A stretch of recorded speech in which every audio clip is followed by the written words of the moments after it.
Not to be outdone, the women of Oklahoma City had a lot to say too, and Oklahoma proper.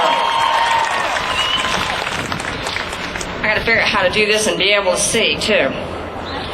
Stella said, "I've always been proud of my country, a country where I'm free to express my opinions. Americans have a culture of adapting and thriving. I fear the politicians currently in power. In less than 4 months, they have taken big steps to change this country into a government of control of everything. Government control of companies and salaries, government control of health care, and government control of fuel consumption. With a tax evader in charge of the Treasury, they rush forward to raise the taxes of responsible citizens in order to provide a higher standard of housing and health care for those who don't even pay their own bills. This is socialism. It has never worked, and it won't work now."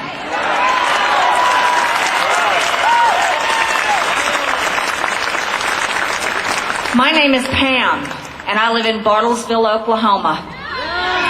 I want Washington to be required to live by the same rules as I do. I want them to pay their taxes and quit wasting mine. I want them to come out of their bubble and see how the rest of America lives outside of Washington, D.C.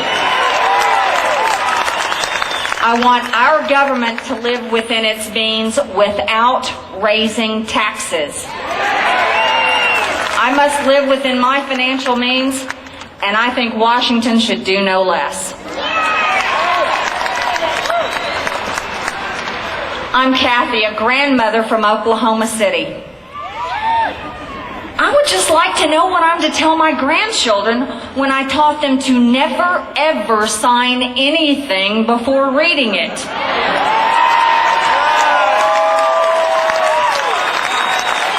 Our politicians had the audacity to admit that they signed the stimulus package and never bothered to read it. My grandbabies think it was stupid and they ought to be fired. God bless America.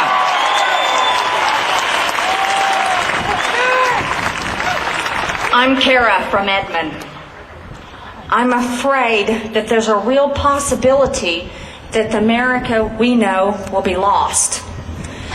The America I know is a lot like Oklahoma, a place where we work hard and responsibility is rewarded, where leaders respect and revere the Constitution, and people put the good of the country before their own self-interest.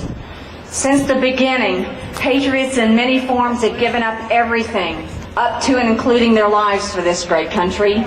We all have a duty to do whatever we can to save this republic.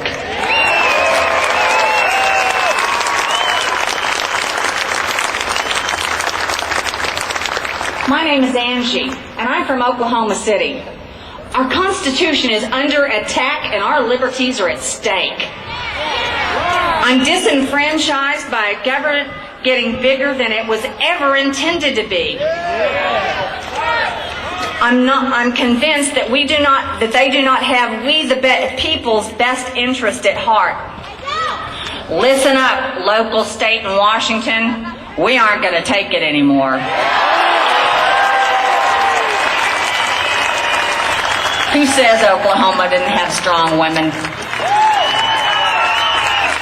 Gail says, we must reestablish our Constitution.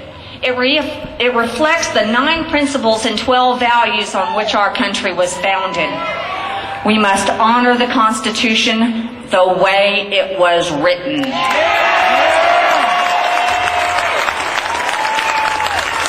Allison from Choctaw, Oklahoma said, I'm distressed by what's happening to our country. Our rights are God-given, not government-granted.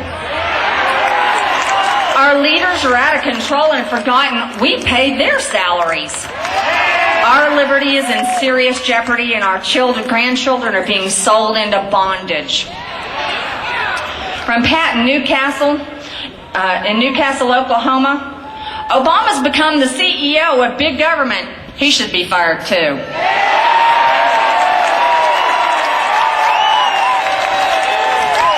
Here's one from an OKC military mom named Debbie.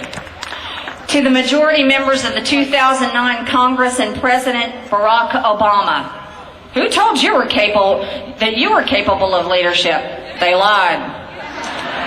If you are arrogant enough to think you can erode and ignore the Constitution on which the greatest country in the history of the world was founded, you exist in profound delusion.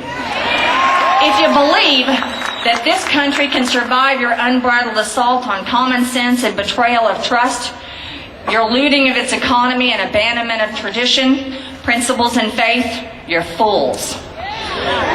If you believe you can replace liberty with a failed socialist ideology that elevates the most ruthless, okay, I'm going to try that one again. I'm an amateur. The most ruthless among us into power while destroying the productivity and ingenuity, you're unaware of your own evil. You are oppressors pretending to be caretakers of this nation. You are blindly sabotaging all that has nurtured greatness in the United States, and there is none so blind as those who will not see. You're either phenomenally deceived or you're maniacally ambitious. You are dangerous, and we're gathering determination to stop your rampage.